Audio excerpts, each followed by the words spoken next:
കഴിഞ്ഞ ഡിസംബർ 9-നാണ് 34 വയസ്സുള്ള Atul Subhash justice is due എന്ന തലക്കെട്ടുള്ള 24 പേജുള്ള ഒരു ആത്മഹത്യാക്കുറിപ്പും പുള്ളിയുടെ എല്ലാ പ്രശ്നങ്ങളും പറഞ്ഞുകൊണ്ട് 81 മിനിറ്റുള്ള ഒരു വീഡിയോയും പോസ്റ്റ് ചെയ്തുകൊണ്ട് ആത്മഹത്യ ചെയ്യുന്നത്. അപ്പോൾ ഈ ഒരു ഇൻസിഡൻറ്റിന് ശേഷം പല വിഷയങ്ങൾ സോഷ്യൽ മീഡിയയിൽ നമ്മൾ ചർച്ച ചെയ്യുന്നുണ്ട്. ഇപ്പോൾ ആലിമണീനെ പറ്റിയിട്ടായാലും ഇന്ത്യൻ ജുഡീഷ്യൽ സിസ്റ്റത്തിനെ പറ്റിയിട്ടായാലും അല്ലെങ്കിൽ പുരുഷന്മാരെ മെൻ്റൽ ഹെൽത്തിനെ പറ്റിയിട്ടായാലും. അപ്പോൾ ഈ കേസുകളൊക്കെ നടക്കുന്നതിൻ്റെ ഇടയിലൂടെ തന്നെ ഒരു പ്രൊപ്പഗാണ്ട ആളുകൾ പുഷ് ചെയ്യുന്നുണ്ട്. അപ്പോൾ ആ ഒരു പ്രൊപ്പഗാണ്ട എന്താണെന്ന് വെച്ചാൽ സ്ത്രീകൾ റേപ്പ് ലോനെ മിസ്യൂസ് ചെയ്യുന്നു. ഇന്ത്യയിലുള്ള ഒരുപാട് കേസുകൾ റേപ്പ് കേസുകൾ അത് ഫോൾസായ കേസുകളാണ്, തെറ്റായ കേസുകളാണ് എന്നുള്ളത്. അപ്പോൾ ഈ ഒരു പ്രൊപ്പഗാണ്ട പുഷ് ചെയ്യാൻ വേണ്ടിയിട്ട് പലതരത്തിലുള്ള അനക്ഡോട്ടൽ കേസുകൾ ആളുകൾ യൂസ് ചെയ്യാറുണ്ട്. ഇപ്പോൾ കോടതിയിൽ റേപ്പ് കേസ് ഫേക്കാണെന്ന് തെളിഞ്ഞ കേസുകളും അല്ലെങ്കിൽ അതുൽ സുഭാഷിനെ പോലെ തെളിയാത്ത പല കേസുകളും മുൻനിർത്തിക്കൊണ്ട് ആളുകൾ കണ്ടില്ലേ, സ്ത്രീകൾ ഒരുപാട് ഫേക്ക് കേസുകളാണ് പുരുഷന്മാർക്കെതിരെ കൊടുക്കുന്നത്. പിന്നെ ഇത്തരം പ്രൊപ്പഗാണ്ട പരത്തുന്നവർ മുന്നോട്ട് വെക്കുന്ന ഒരു ഡാറ്റ NCRBയുടെ 70% മേലെ കേസുകൾ കോടതിയിൽ നിന്ന് എക്വിറ്റ് ചെയ്തു എന്ന് പറഞ്ഞിട്ടുള്ള ഒരു ഡാറ്റയാണ്. എക്വിറ്റൽ എന്ന് പറഞ്ഞു കഴിഞ്ഞാൽ ഫോൾസ് കേസാണ് എന്നല്ല അർത്ഥം. അപ്പോൾ ഈ ഒരു വാദത്തിലേക്ക് വരുന്നതിന് മുമ്പ് എന്താണ് NCRB, എന്ത് ഡാറ്റയാണ് NCRB പ്രൊവൈഡ് ചെയ്യുന്നത് എന്ന കാര്യത്തിൽ കുറച്ച് ക്ലാരിറ്റി വരുത്തണം. NCRB അഥവാ നാഷണൽ ക്രൈം റെക്കോർഡ്സ് ബ്യൂറോ ഇന്ത്യയുടെ തന്നെ ഒരു ഗവൺമെൻറ് ഏജൻസിയാണ്. അപ്പോൾ ഈ ഒരു ഏജൻസിയാണ് ഇന്ത്യയിലുള്ള എന്ത് തരത്തിലുള്ള ക്രൈമുകൾ റിപ്പോർട്ട് ചെയ്യാനും അത് ഡാറ്റ ആയിട്ട് സ്റ്റോർ ചെയ്യാനും ഉത്തരവാദിത്തപ്പെട്ട ഒരു ഏജൻസി. അപ്പോൾ ഈ ഏജൻസിയുടെ വെബ്സൈറ്റിൽ പോയി കഴിഞ്ഞാൽ നിങ്ങൾക്ക് തന്നെ ഓരോ വർഷത്തെയും ക്രൈംസിനെ റിലേറ്റ് ചെയ്തിട്ടുള്ള ഡാറ്റ ഡൗൺലോഡ് ചെയ്യാൻ പറ്റും. അപ്പോൾ ഇന്ത്യയിൽ തന്നെ എന്തൊക്കെ തരത്തിലുള്ള ക്രൈമുകൾ എത്രത്തോളം റിപ്പോർട്ട് ചെയ്യപ്പെടുന്നുണ്ട്, അത് എത്രത്തോളം കൺവിക്റ്റ് ചെയ്യപ്പെടുന്നുണ്ട്, എത്രത്തോളം എക്വിറ്റ് ചെയ്യപ്പെടുന്നുണ്ട്. അപ്പോൾ ഇത്തരം ഡാറ്റകൾ കളക്ട് ചെയ്യുന്ന ഗവൺമെൻറ്റിൻ്റെ ഏജൻസിയാണ് NCRB. അതുകൊണ്ട് തന്നെ റേപ്പിനെ റിലേറ്റ് ചെയ്തിട്ടുള്ള ഡാറ്റയും നമുക്ക് NCRBയിൽ നിന്ന് കിട്ടും. പക്ഷേ NCRB FIRൽ റിപ്പോർട്ട് ചെയ്ത കേസുകൾ മാത്രമേ റെക്കോർഡ് ചെയ്യുള്ളൂ. അപ്പോൾ ഇന്ത്യയിൽ ആക്ച്വലി നടക്കുന്ന കണക്കല്ല, റിപ്പോർട്ട് ചെയ്യപ്പെടുന്ന കണക്കാണ് NCRBയിൽ ഉണ്ടാവുക. ഇപ്പോൾ സ്റ്റഡീസൊക്കെ നോക്കിയാൽ നമുക്കറിയാം സെക്ഷൽ വയലൻസ് ഇന്ത്യയിൽ 1% റിപ്പോർട്ട് ചെയ്യപ്പെടുന്നുള്ളൂ.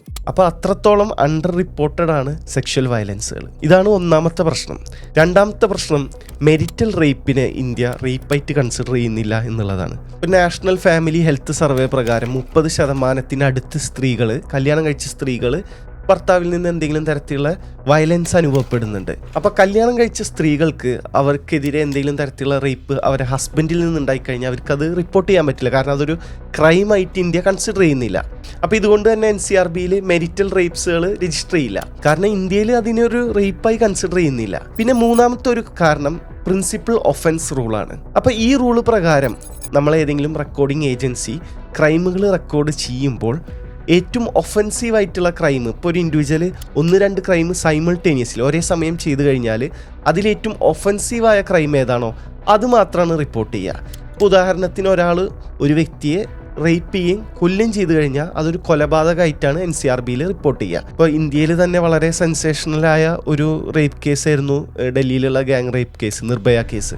അപ്പോൾ ആ ഒരു കേസ് NCRBയിൽ മർഡറായിട്ടാണ് രജിസ്റ്റർ ചെയ്തിട്ടുള്ളത്. അപ്പോൾ ഈ ഒരു പ്രിൻസിപ്പൽ ഒഫൻസ് റൂൾ ഉള്ളത് കൊണ്ട് തന്നെ ചില റേപ്പുകളായിട്ട് റെക്കോർഡ് ചെയ്യപ്പെടുന്നില്ല, വേറൊരു ഒഫൻസീവായിട്ടുള്ള വേറൊരു ക്രൈമായിട്ടാണ് റെക്കോർഡ് ചെയ്യപ്പെടുന്നത്. ഇനി നമുക്ക് NCRB ഡാറ്റ റേപ്പിനെ പറ്റിയിട്ട് എന്താണ് പറയുന്നത് നോക്കാം. ഇപ്പോൾ NCRB ഡാറ്റ പ്രകാരം നമ്മൾ റേപ്പ് കേസുകൾ പരിശോധിക്കുമ്പോൾ കോടതിയിൽ വന്ന കേസുകളിൽ 70% അറൗണ്ട് 70% കേസുകളും എക്വിറ്റ് ചെയ്യണം എന്ന് വെച്ച് കഴിഞ്ഞാൽ പ്രതിനെ വെറുതെ വിടുകയാണ്. അപ്പോൾ ഈ ഒരു ഡാറ്റ എടുത്തിട്ടാണ് ഒരുപാട് ആളുകൾ പറയുന്നത്, കണ്ടില്ലേ 30% ട്രൂ കേസുകളുള്ളൂ, 70% ഫേക്ക് കേസുകളാണ്, ഫോൾസ് റേപ്പ് കേസുകളാണ് എന്നാണ് പറയുന്നത്.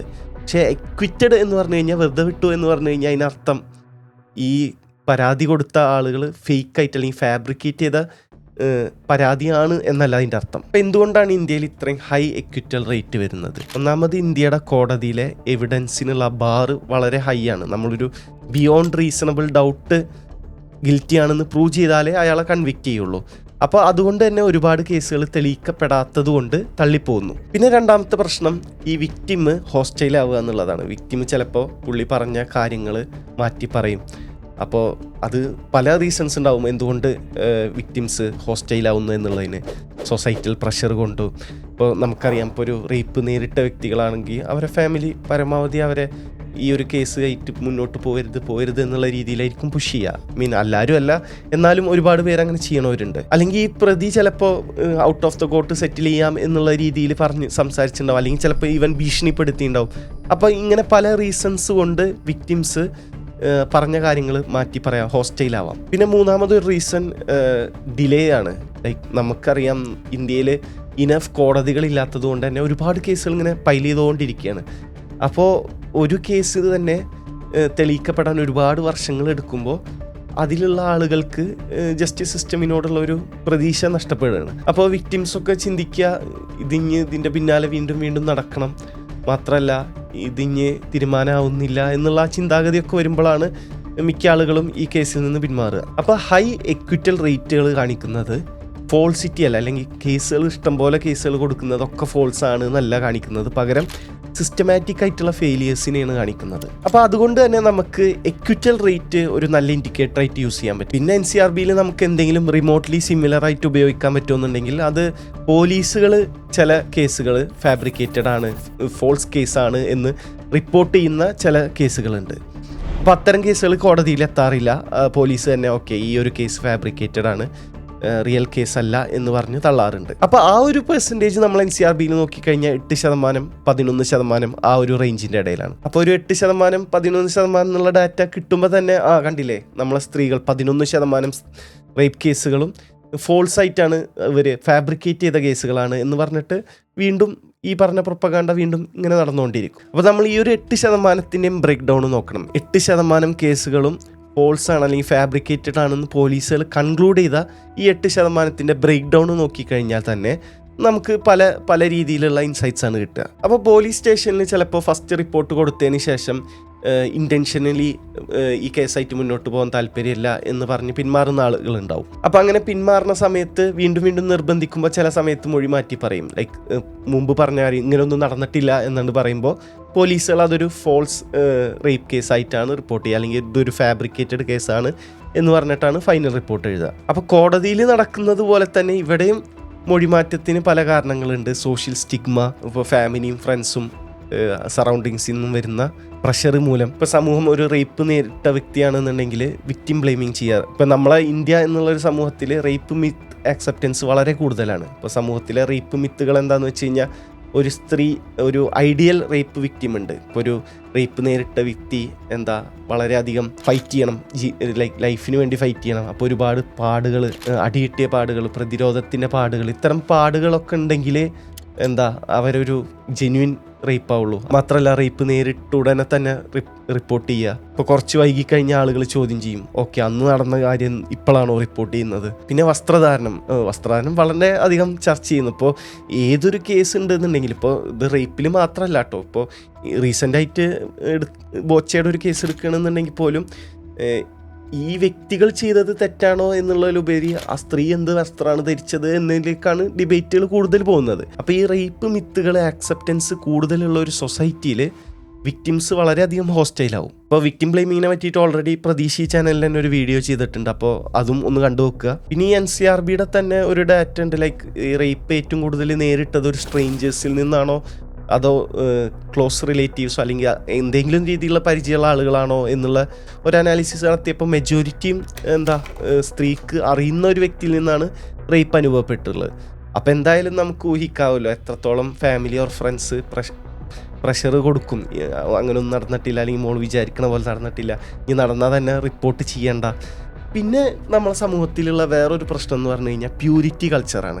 സ്ത്രീയുടെ പ്യൂരിറ്റിക്ക് വളരെയധികം ഇമ്പോർട്ടൻസ് കൊടുക്കുന്ന ഒരു സമൂഹം. ഇപ്പോൾ നമ്മൾ സോഷ്യൽ മീഡിയയിലൊക്കെ നോക്കിക്കഴിഞ്ഞാൽ ഒരുപാട് പുരുഷന്മാർ നോ സീൽ നോ ഡീൽ എന്നൊക്കെ പറഞ്ഞിട്ട് കമൻസ് ഇടാറുണ്ട്. അപ്പോൾ ഈ പുരുഷന്മാർക്ക് അവരെ മൈൻഡിൽ എന്താണെന്ന് വെച്ച് കഴിഞ്ഞിട്ടുണ്ടെങ്കിൽ ഒരു സ്ത്രീ വെർജിനായിരിക്കണം, അപ്പോൾ വെർജിൻ അല്ല എന്നുണ്ടെങ്കിൽ നമ്മൾ അവരെ പ്രിഫർ ചെയ്യരുത്. അപ്പോൾ ഇതൊക്കെ ഒരു പ്യൂരിറ്റി കൾച്ചറിൻ്റെ ഭാഗമാണ്. അപ്പോൾ ഇങ്ങനെ ഒരു പ്യൂരിറ്റി കൾച്ചർ നിൽക്കുന്ന സമൂഹമാണ് ഇന്ത്യ എന്നുണ്ടെങ്കിൽ അവിടെ റേപ്പ് നടന്നു കഴിഞ്ഞാൽ സ്ത്രീകൾ സ്വയം റിപ്പോർട്ട് ചെയ്യാനും വളരെയധികം മടിക്കും. ഈ സ്ത്രീകൾ കുഴപ്പമില്ല ഞാൻ റിപ്പോർട്ട് ചെയ്യാം എനിവേ എന്ന് പറഞ്ഞാലും പേരൻസിൽ നിന്ന് വളരെയധികം എതിർപ്പുണ്ടാവും, അങ്ങനെയൊന്നും നടന്നിട്ടില്ല എന്ന് കാണിക്കാൻ വേണ്ടിയിട്ട്. അപ്പോൾ ഒരു സ്ത്രീ സ്വയം റിപ്പോർട്ട് ചെയ്ത് കഴിഞ്ഞാൽ കുറേ കഴിഞ്ഞ ഫാമിലിയുടെ പ്രഷറൊക്കെ കാരണം ഈ ഒരു സ്ത്രീ മാറ്റി പറഞ്ഞേക്കാം. പിന്നെയുള്ള ഒരു മെജോറിറ്റി റീസൺ എന്തുകൊണ്ട് ഒരുപാട് കേസുകൾ ഫാബ്രിക്കേറ്റഡ് ആയിട്ട് റിപ്പോർട്ട് ചെയ്യുന്നു പോലീസുകാർ, ഇത് ഫാബ്രിക്കേറ്റഡ് റേപ്പ് കേസാണ്. അപ്പോൾ അതിൻ്റെ വേറൊരു കാരണം സ്റ്റഡീസ് പറയുന്നത് എന്താണെന്ന് വെച്ചാൽ, ഒരുപാട് കേസുകൾ ഒരു പെൺകുട്ടിയുടെ അച്ഛൻ ഇപ്പോൾ ഒളിച്ചോടി, ഒരു പെൺകുട്ടി ഒരു ആണിനായിട്ട് ഒളിച്ചോടിക്കഴിഞ്ഞാൽ ആ പെൺകുട്ടിയുടെ അച്ഛൻ കേസ് കൊടുക്കും, റേപ്പ് കേസ് കൊടുക്കും ഈ ചെക്കനെതിരെ. ഒരുമിച്ച് ജീവിക്കണം എന്നുള്ള ഒരു തീരുമാനത്തിലാവും ഒളിച്ചോടി ഉണ്ടാവും. ഒന്നാമത് ഇന്ത്യൻ സമൂഹം വളരെയധികം കൺസർവേറ്റീവ് ആയിട്ടുള്ള പാട്രിയാർക്കൽ സമൂഹമാണ്, പോരാത്തതിന് കാസ്റ്റും.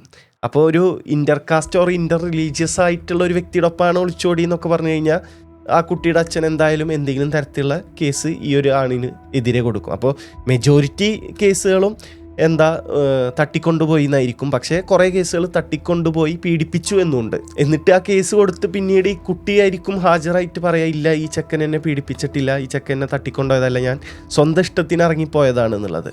അപ്പോൾ ഇത്തരം കേസുകളും പോലീസ് ഫാബ്രിക്കേറ്റഡ് റേപ്പ് കേസുകളായിട്ടാണ് NCRBയിൽ റിപ്പോർട്ട് ചെയ്യുക. പിന്നെ ഞാൻ കോടതിയിലെ അക്യൂറ്റൽ കേസിൽ പറഞ്ഞ പോലെ തന്നെ ഇപ്പോൾ പോലീസിലും FIR ചെയ്തതിന് ശേഷം വേണമെങ്കിൽ ഔട്ട്സൈഡ് പോലീസ് സ്റ്റേഷൻ സെറ്റിൽമെൻറ്റ് നടക്കും.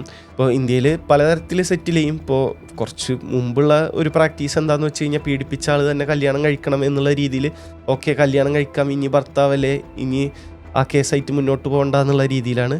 അല്ലെങ്കിൽ ഈവൻ ക്യാഷ് സെറ്റിൽമെൻറ്റും നടക്കാം. അല്ലാന്നുണ്ടെങ്കിൽ ത്രട്ടനിങ്, ലൈക്ക് പേടിപ്പിക്കുക. അപ്പോൾ ഇത്തരം സെറ്റിൽമെൻറ്റ്സ് നടന്നിട്ട് സ്ത്രീ വന്നിട്ട് പോലീസ് സ്റ്റേഷനിൽ പറയണ എനിക്ക് കേസൊന്നുമില്ല, അത് ഞാൻ വെറുതെ റിപ്പോർട്ട് ചെയ്താണെന്നൊക്കെ പറഞ്ഞു കഴിഞ്ഞാൽ അതും ഫോൾസ് റേപ്പ് കേസായിട്ടാണ് പോലീസ് റിപ്പോർട്ട് ചെയ്യുക. പിന്നെ വേറൊരു പ്രശ്നം, പോലീസുകാർ ഈ പറഞ്ഞ വിക്ടിംസിനെ ചില സിറ്റുവേഷൻസിൽ സീരിയസ് ആയിട്ട് എടുക്കില്ല. അവരും സമൂഹത്തിൽ ജീവിക്കുന്ന ആളുകളാണ് ഈ പോലീസുകാർ. അപ്പോൾ സമൂഹത്തിൽ എന്തെങ്കിലും തരത്തിലുള്ള റേപ്പ് മിത്ത് ആക്സെപ്റ്റൻസ് ഉണ്ടെന്നുണ്ടെങ്കിൽ പോലീസുകളിലും അത് റിഫ്ലക്റ്റ് ചെയ്യും. അപ്പോൾ ഒരു പെൺകുട്ടി വന്നിട്ട് പോലീസ് സ്റ്റേഷനിൽ റിപ്പോർട്ട് ചെയ്യണം, എന്നെ ഒരാൾ റേപ്പ് ചെയ്തു എന്ന് പറഞ്ഞു കഴിഞ്ഞാൽ ഒരു പക്ഷേ ആ പോലീസുകാരൻ ചോദിക്കും, നീ എന്തിനാണ് ആ സമയത്ത് അങ്ങോട്ട് പോയത്, അല്ലെങ്കിൽ നീ ബാറിലൊക്കെ പോകുന്ന, അല്ലെങ്കിൽ ഇങ്ങനെ ഡാൻസ് കളിക്കുന്ന ഒരു കുട്ടിയാണല്ലോ, ഇതൊക്കെ എക്സ്പെക്റ്റഡ് ആണ് എന്നുള്ള രീതിയിൽ അവരും സംസാരിക്കും. അപ്പോൾ ഈ ഒരു റേപ്പ് മിത്ത് ആക്സെപ്റ്റൻസ് കാരണം പോലീസുകാർക്ക് വിക്ടിംസിനോട് ഒരു നെഗറ്റീവ് ബയാസ് ഉണ്ടാവും. അപ്പോൾ അതുകൊണ്ട് തന്നെ അവർ ഈ ഒരു കേസ് ഫാബ്രിക്കേറ്റഡ് ആണെന്ന് പറഞ്ഞിട്ട് ചിലപ്പോൾ റിപ്പോർട്ട് ചെയ്തായിരിക്കും. അപ്പോൾ ഈ ഒരു റേപ്പ് മിത്ത് ആക്സെപ്റ്റൻസ് ഉള്ള സൊസൈറ്റിയിലെ പോലീസുകാർ ഒരു പക്ഷേ ചിലപ്പോൾ കേസ് തന്നെ എടുക്കില്ല. പക്ഷേ ചിലപ്പോൾ FIR ഓൾറെഡി എഴുതിയതാണ്, പിന്നീടാണ് ഡീറ്റെയിൽസ് കിട്ടണമെന്നുണ്ടെങ്കിൽ അത് ഫാബ്രിക്കേറ്റഡ് കേസാണെന്ന് പറഞ്ഞിട്ട് ചിലപ്പോൾ എഴുതിത്തള്ളും. ഇനി വളരെ ഹൈ പ്രൊഫൈൽ കേസുകളാണെങ്കിൽ, ഇപ്പോൾ പീഡിപ്പിച്ച വ്യക്തി വളരെ ഒരു പവർ പൊസിഷനിൽ നിൽക്കുന്ന വ്യക്തിയാണെന്നും മാത്രമല്ല വിക്ടിമും ചിലപ്പോൾ ഒരു കീഴ്ജാതിയിൽ പെട്ട വ്യക്തിയാണെന്നൊക്കെ ഉണ്ടെങ്കിലും പോലീസ് ഒരു പക്ഷേ തുടക്കത്തിൽ കേസെടുത്ത് പിന്നെ വ്യക്തി ഇതാണെന്ന് പ്രൊഫൈൽ ചെയ്തതിന് ശേഷം ചിലപ്പോൾ ഇത് ഫാബ്രിക്കേറ്റഡ് കേസാണ് എന്ന് പറഞ്ഞ് എഴുതി തള്ളായിരിക്കും. അപ്പോൾ ഇങ്ങനെയൊക്കെയാണ് ഈ ഒരു 8% ബ്രേക്ക് ഡൗൺ വരുന്നത്. അപ്പോൾ ഈ ഒരു റേപ്പ് കേസ് നെറേറ്റീവ് പുഷ് ചെയ്യുന്ന ആളുകൾ ഡാറ്റനെ മിസ്റെപ്രസെൻ്റ് ചെയ്യാമെന്ന് മാത്രമല്ല സമൂഹത്തിലേക്ക് ഒരു തെറ്റായ മെസ്സേജാണ് കൊടുക്കുന്നത്. ഒരുപാട് സ്ത്രീകൾ ഫേക്കായിട്ടുള്ള റേപ്പ് കേസുകൾ കൊടുക്കുന്നുണ്ട്. അതുകൊണ്ട് നമുക്ക് സ്ത്രീ സംരക്ഷണ നിയമങ്ങളൊന്നും ഇത്രത്തോളം സ്ത്രീകൾക്ക് ബയാസ്ഡായിട്ട് വരരുത് എന്നുള്ളത്. ഒന്നാമത് ഇന്ത്യയിൽ നടക്കുന്ന മെജോറിറ്റി റേപ്പ് കേസുകളും റിപ്പോർട്ട് ചെയ്യപ്പെടുന്നില്ല, അണ്ടർ റിപ്പോർട്ടഡ് ആണ്. അങ്ങനെ അണ്ടർ റിപ്പോർട്ടഡ് ആയിരിക്കെ ഒരുപാട് കേസുകൾ കോടതിയിൽ എത്തിക്കഴിഞ്ഞാലും അത് വെറുതെ വിടുന്ന അവസ്ഥയാണ്. അപ്പോൾ ശരിക്കും നമ്മൾ ഈ ഡാറ്റ പരിശോധിച്ച് നോക്കിക്കഴിഞ്ഞാൽ, അല്ലെങ്കിൽ സ്റ്റഡീസിൻ്റെ ബേസിൽ നോക്കിക്കഴിഞ്ഞാൽ ഇന്ത്യൻ നിയമങ്ങൾ ഇപ്പോഴും സ്ത്രീകളോടല്ല, സ്ത്രീകൾക്കെതിരെ ബയാസ്ഡാണ്. കാരണം ഇപ്പോൾ നിയമങ്ങൾ ഒരിക്കലും ഒരു ബബിളിൽ എക്സിസ്റ്റ് ചെയ്യണതല്ല.